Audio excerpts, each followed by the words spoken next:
You know that music, and he's still here. Taxman Bob Loeser will not leave the stadium. I want to thank John, Paul, George, and Ringo for that interlude. I was reading that Ringo's turning 75 at any moment. That's shocking. He doesn't look it. He certainly doesn't act like it. No, I mean, neither does Paul. I mean, Paul's amazing. Paul's amazing. Still. Yeah. You know. It's incredible. Yeah, but it's weird. My idols are so old. All my idols are old. So we talked a little bit about the what's going on practically from a business perspective when it comes to taxes, but there's a lot going on policy-wise. I got to hear and see Governor Abbott, who I really like Governor Abbott. I'm surprised he's got not only a different sensibility and temperament from Rick Perry, but I think he's a more conservative than Rick Perry. Mm-hmm. And, he's now advocating that this franchise tax needs to be dramatically changed. He would like to see it gone entirely, but he knows he lives in a real world. But he'd like to change it from $100 million to $400 million being the threshold. My gut tells me he's going to get it passed in this legislature, plus some other changes. And I don't know off the top of my head what those other changes might be, but you might know. The issue, and I don't at present, being so busy with the returns, but I think the issue is years back what they did was they straightforward assessed several years it was $35, then it was $150, a flat fee for operating in the state of Texas. Whether you generated $200,000 in business or you generated $200 million in business, it was $150, which got $150 from everybody. Multiply it by the number of corporations you have set in the state of Texas, it still generated good income. The problem now is the state franchise tax computation has nothing to do with your taxable income for the year that you're talking about. Mm-hmm. Because you don't get to deduct, for example, my business is a personal service business. I get to take the gross amount I generate and deposit. I get to subtract my staff wages, my wages up to a certain limit, my payroll taxes, and my benefits. Everything else is non-deductible, and then I pay 1%. Yeah. Okay? So that means my rent, my telephone, my utilities, my office supplies, my computer, okay, et cetera, my outside sources for, computer maintenance and update of the internet and whatnot, all of them are non-deductible. All right? Now tell me why. So you're being taxed for money that you didn't really make. Correct, that I don't have my bank to show for. Yep.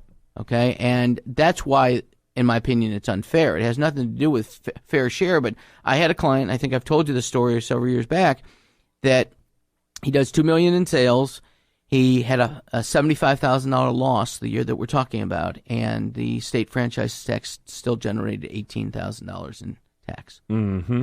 And he said, "I'll fill it out with crayon, Bob." He said, "I'm going to show zero in tax because I don't have it to pay them." Yep. That tax proposal's stalled. I think he wanted to lower it from 1% to maybe 0.5% or something like that. Right. And then the other part was to raise the requirement from $100 million, from $1 million rather to $4 million. Okay. Which I think those are both very logical reforms. It's hard, to me, 1 million is a threshold from really small business to something more substantial. Right. And a lot of business owners, when they're thinking, they're hovering near that, it's just really intimidation. Whereas if you get to a point of 4 million, to me, it's a different animal from incentive-wise. I've seen and heard entities out there that get near that million and go on vacation the last 2 weeks and don't generate sales or don't deposit the sales. Yeah. Oops, I only made $972,000 this year. I wouldn't be drastically opposed to a 2 or 2.5 million instead of 4.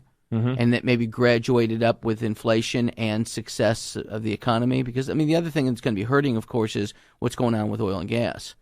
Several of the oil and gas companies are certainly laying off, cutting back, not generating new projects, et cetera. And I think as a result, we're going to see a little bit of that in the economy here in Texas over the next 6 months to a year until they start their projects back up, which means, entities that were selling $2 million are maybe selling 1.5 now, 1.6.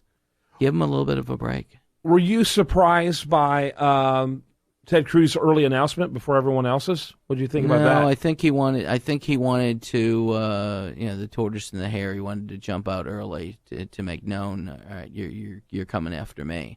Mm-hmm. There's going to be a lot. There's going to be the Scott Walkers and everybody else that's going to, follow along. I just don't know it at times. And again, there's some great points about Ted Cruz, and then there's some points that, he's the mad scientist. You know, he's the one that was running the Bates Motel. You know, and I've had friends back east say, you know, sort of, is he for real? And I said, if you really listen to what he says, I said 8 out of 10 things that come out of his mouth are good and positive. Yeah. It's those 2 that you'll remember, unfortunately. It's just like what you remember what Perry said, those 3 things, those 3 departments that need to be cut from the government. And they are, And then he foolishly turned to Ron Paul, who would say, I want to get rid of everything. Right. What are you talking about? Exactly.